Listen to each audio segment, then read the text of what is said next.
First of all, I'll say thank you for the good Lord for another year, another blessing, another opportunity to get it right. Again, K-State, number 10 or 11 team in the country. The one thing I can say about that team is they understand who they are and how to execute and how to fight through all the tough moments. And it was evident down the stretch. After we came and took the lead, it's just something about their leadership, and it was something about them and their just their DNA, their mentality to say we're not going to lose this game. We threw everything at them, and then again for 34 minutes, I thought we did everything we can to win the game until we started just to go downhill. For us, it's not being disciplined down the stretch. It's our leadership got questioned down the stretch, and then everybody want to play hero ball. It got away from what we were doing. A lot of half-court execution throughout the game. We shot 45% in that third quarter because we listened and we did what we were supposed to do. And then the fourth quarter, it's the disaster. So you start doing everything that we told you not to do, and that's what came from it. But really proud of our guys for sticking to the game plan. Now we just got to do it for 40 minutes. Really got to do it for 40 minutes. And again, saw some really bright things. Saw Peyton, who didn't score a whole lot, but she helped lead to 15 points. And those 15, some of those were, down the stretch and free throws and things like that. But we really did a good job on her. We didn't give up a ton of threes. That team make almost 9-10 threes a game. That's why we wanted to make sure we stayed out of the matchup, because we didn't want to give them space. Again, they made 4 threes. That's all we wanted to be able to give them, 4 or less. But again, our transition defense has to get better, so we can't give those up. But again, just have to keep fighting through and get stronger and do what we need to do down the stretch.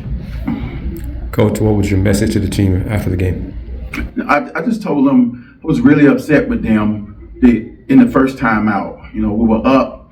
I told them, box out right there. I'm getting ready to call a timeout. We were down 4, and we give up an offensive board on the free throw line, and then they get a basket. Now they go up 7, and then I'm like, call a timeout. And I'm like, that can't happen. That can't happen that close, and it's 6:18 on the clock. So hold it together. We got to come down and continue to execute. And then we come down, one pass and a shot, one pass and a shot, one pass and a shot. And so that just ignites the break for them. And then on top of that, they're going to pass it 7-8 times and be able to work you in the half court to be able to get the ball where they want to. And they were able to do that. But my message to them was, you have to close out these kind of games when you get a team like that on your floor with the momentum we had, especially coming out of that third quarter. You got to be able to push through and win those games. Our leadership and our discipline has to kick in, and you have to understand, if you speak positively to yourself, it can happen. We've done it here before, over and over and over. And that was my message to them, like, you have to continue to get better, but our real test is coming up, whether we're going to be able to put that same kind of effort in night after night after night after night, because I think we're finally getting into a rhythm of understanding what Houston basketball is like on the defensive end, and we had a chance to do that today. Turn them over 19 times, got 12 steals, got 15 more shots than they did, but just didn't execute like we needed to for 6 minutes of the game. You kind of touched on it right there. You forced them in turnovers, but didn't score off those turnovers. What happened there? That's exactly it, because again, when you're coming down with a 3-on-2 or one person dribbling the basketball, you want to be able to move it like they did in the first half. Gigi and Aaliyah, back and forth, move the defense. Fourth quarter, we didn't do that. We just drove it down, waited till it was the last minute for me to get a shot, and if I couldn't get it, then I try to pass it. Now it's too late.